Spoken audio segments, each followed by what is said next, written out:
এবং এদেশের সংবিধানকে সংস্কার করে যুগোপযোগী এবং আধুনিক একটা সংবিধান তৈরি করার চেষ্টা চলছে, নির্বাচনের দিকে এগুচ্ছে এদেশের গণতান্ত্রিকামী মানুষ, তখন সে বলছে আওয়ামী লীগ ছাড়া মানে ফ্যাসিস্ট রাজনৈতিক দল ছাড়া এদেশে নাকি নির্বাচন হওয়া সম্ভব না, সংস্কার হওয়া সম্ভব না।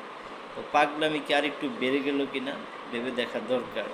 যাদের পতন হয়েছে তাদের দ্বারা কি উপকার হবে জাতি জানতে চায়।